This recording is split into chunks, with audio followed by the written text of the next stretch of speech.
코로나 이후 일상으로 돌아온 학교에서 학교폭력 피해를 당했다는 학생들 크게 증가한 것으로 조사가 됐습니다. 통계를 보면 10년 만에 최고치라고 하는데요.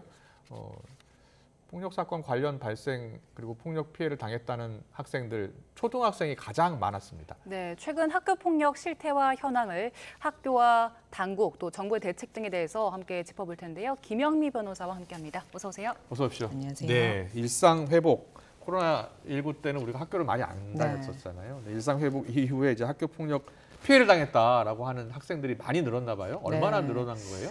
지금 수치상으로는 방금 전에 표에서 보도에서 보시다시피 많이 늘어났는데요. 예.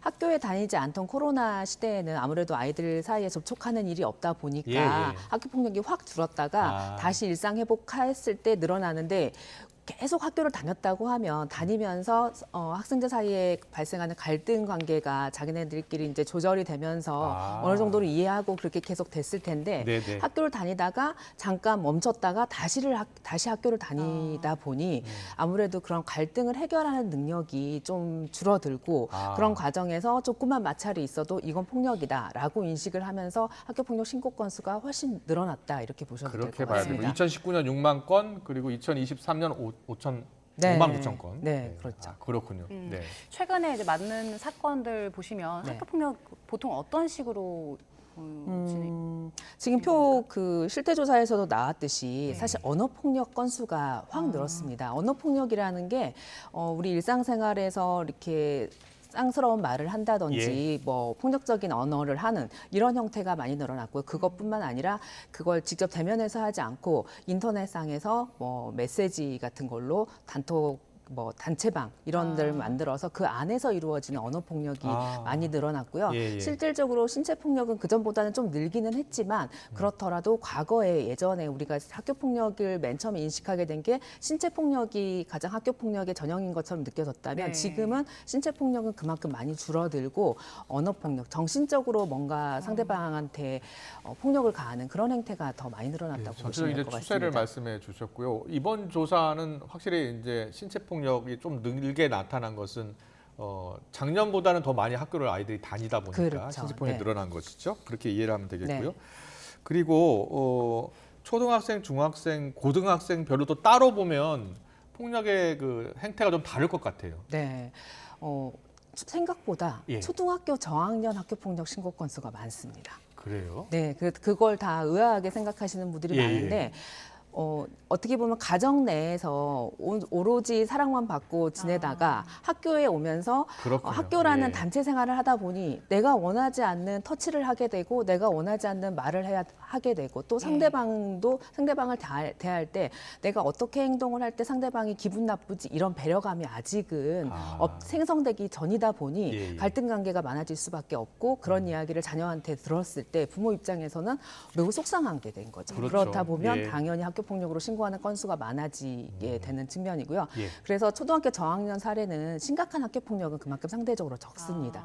그냥 갈등 관계에서 일어나는 가벼운 신체적인 접촉, 그다음에 언어적인 너 이렇게 못해 이런 말로도 상처를 받으니까 그런 걸로 학교 폭력 신고하기도 하고, 네, 그렇게 해서 언어 폭력을 신고하기도 하고요. 그리고 점점 커가면서 좀 이제 본인의 의사 표현을 좀 더 확실하게 하고 상대방에 대한 어떤 표현을 하다 보니 점점 더 이제 확실한 학교 폭력이 변화하는 거죠. 초중고등학교 이제 고학년으로 갈수록. 이번 조사에 뭐 유독 눈에 튀는 특징은 아닌 것이고 원래 이제 뭐 저연령층에서 이런 일들이 많이 발생한다는 거죠. 네, 그렇습니다. 아이들이 이제 점점 커가면서 내가 약간의 불편함은 감수해야 될 부분이 있고 상대방이 나한테 어떤 괴롭힘을 했을 때 나도 어떻게 대응을 해야 되겠다 이렇게 요령이 생기면서 갈등을 해결하는 능력이 커지면서 조금 이제 고학년으로 갈수록 줄어들게 되는 경향이고 지금 실태조사 나온 것도 과거와 별반 차이는 없다라고 보셔도 될 것 같습니다. 그러면 이런 경우는 뭐 처벌로 다스리기보다는 다른 뭐 교육 같은 방식으로 좀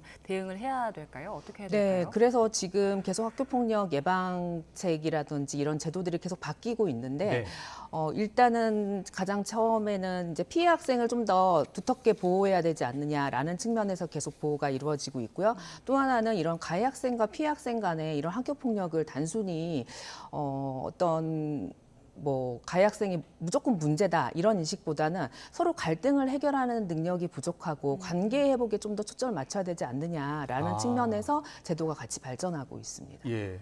지금 미신고 건수도 7.6% 있어요. 네. 학교 폭력 사실을 신고하지 않는 이유는 어디에 있을까요?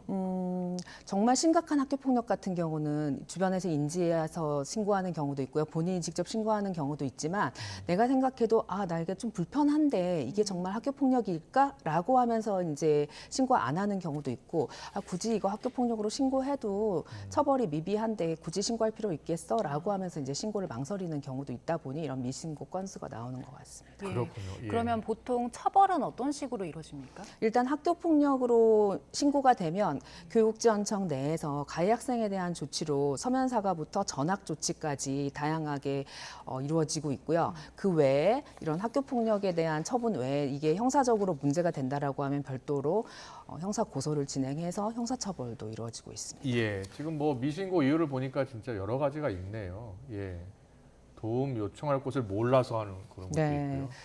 네, 지금은 뭐 학교 폭력 신고를 어디로 그러니까요. 해야 되는지는 다 교육을 통해서 알고 있어서 일단 내가 신고를 해야 되겠다 마음 먹기까지 그게 좀 걸리는 것 같습니다. 예. 네. 그리고 교사, 선생님이나 부모님이 야단을 칠까봐 뭐 걱정할까봐 네, 이런 그런 것도 응답도 꽤 있어요. 되네요. 네, 왜냐하면 내가 어떤 괴롭힘을 당해서 내가 좀 불편함을 느껴서 부모님한테 이야기하게 되면 그랬니라고 하면서 심리적인 지지를 해주는 부모님도 계시지만 너가 도대체 학교에서 어떻게 하길래 그렇게 당하고 다니니라고 예, 하면서 야단을 치기도 하니까 네. 그게 이제 불편해서 이야기 안 하는 경우도 그렇군요. 있습니다. 변호사님은 이제 학교 폭력 관련해서 네. 그 학부모님들이 의뢰하는 경우가 좀 있을 거 네, 아니에요. 그렇습니다. 그런데 최근에 이제 영화 더 글로리 OTT 드라마 네. 큰 인기를 끌면서 학폭에 대한 관심이 많이 높아졌잖아요. 네.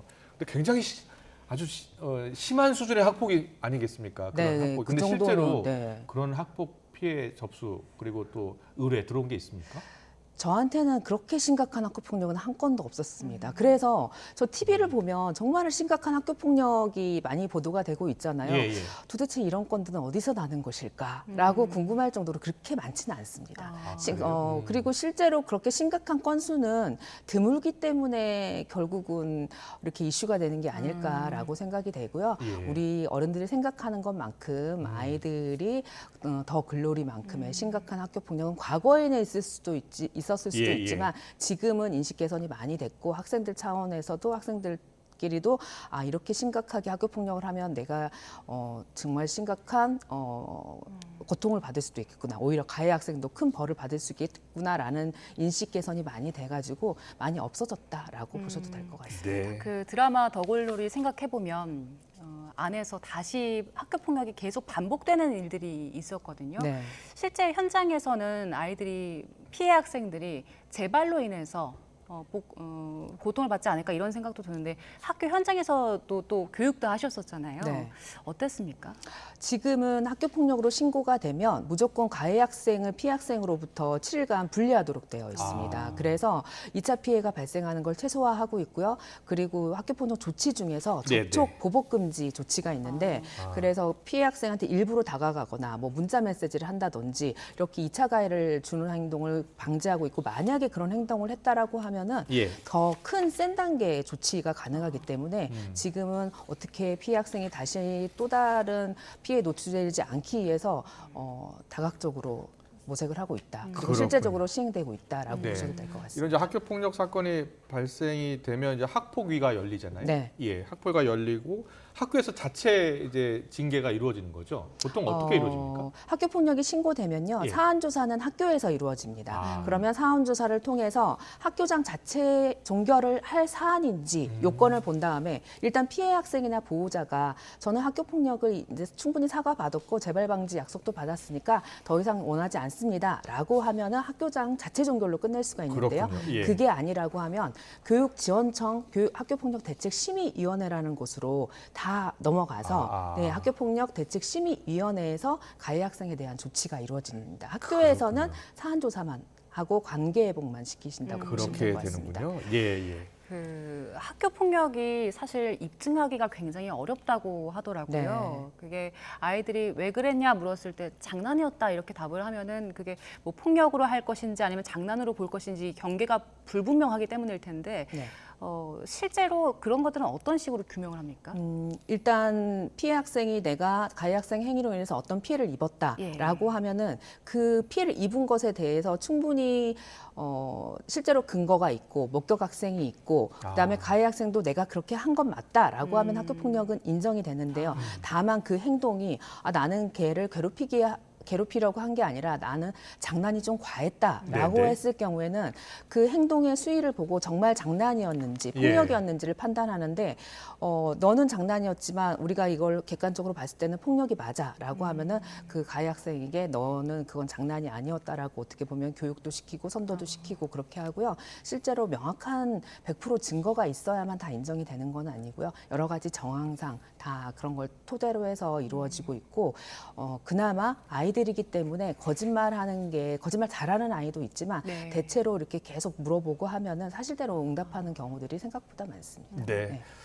교육 당국도 대책 마련에 나섰고요. 국회도 나섰잖아요. 그래서 뭐 발표된 거 보니까 학교 폭력 조사를 교사 대신 전담 조사관이 맡는다고요? 네. 내년 3월부터 그렇게 하는 네, 겁니까? 이번에 대책이 발표가 됐는데요. 학교 내에서 이제 학교 폭력 사안이 발생을 하게 되면 학교 폭력 책임 교사라고 해가지고 담당 교사가 지정이 돼서 이제 그 교사가 학교 폭력 사안 접수를 하고 조사까지 이루어지게 되는데 그 과정에서 업무가 너무 과중하고 또 각 학부모들한테 피해 학생 학부모, 가해 학생 그렇죠. 학부모한테 예, 민원이 그런 일도 발생하다 있죠. 예. 보니까 쌤들이 되게 힘들어하고 계십니다. 네, 그래서 네. 그걸 이제 조사관이라는 제도를 도입을 해서 전직 뭐 경찰관이라든지 예, 이렇게 예. 전문적인 분들을 조사관으로 모신 다음에 그분들이 학교폭력 사안 조사를 할 수 있게끔 지금 교사가 담당하고 있는 업무를 일부 좀 덜어주겠다 이런 대책이 발표가 됐습니다. 그렇군요. 예. 네.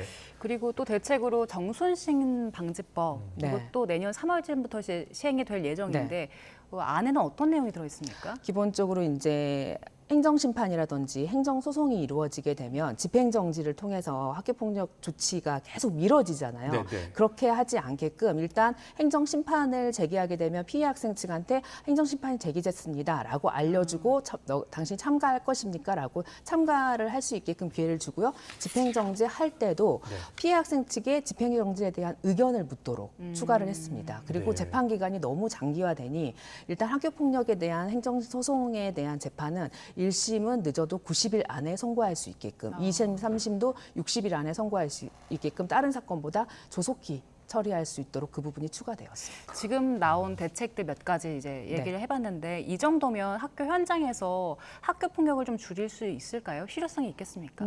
일단 다각도로 학교폭력 예방 교육이 이루어지고 있고 학교폭력을 했을 때 가해 학생한테 처해지는 이런 조치들이 심각하다는 걸 알면서 학부모도 그렇고 학교도 그렇고 학생들도 그렇고 이런 학교폭력에 대한 심각성과 하면 안 되겠다는 인식이 점점 개선되고 있고요. 그런 것들이 좀 많이 개선되는 계기가 되는 것 같습니다. 네. 네. 변호사님이시니까요. 네. 요즘에 일부 학부모들끼리 이거 법으로 해결하자. 그래서 양측에서 변호사를 쓰는 경우가 많다고 하더라고요. 네, 좀 안타깝습니다. 안타깝습니까? 네. 예, 이게 변호사를 써서 꼭 해결될 필요가 없는 사안들도 많나요?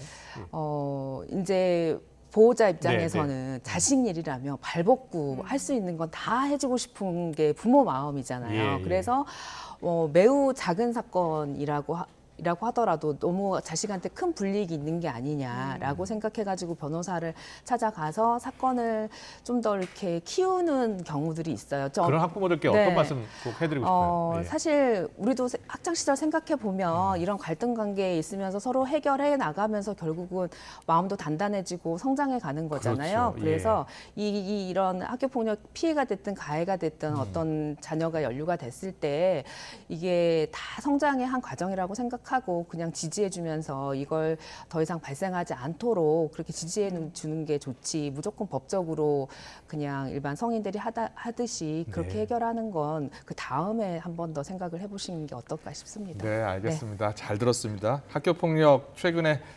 통계를 보니까 크게 늘었다고 해서요. 실태가 어쩐지 그리고 대책까지 짚어봤습니다. 김영미 변호사였습니다. 잘 들었습니다. 고맙습니다.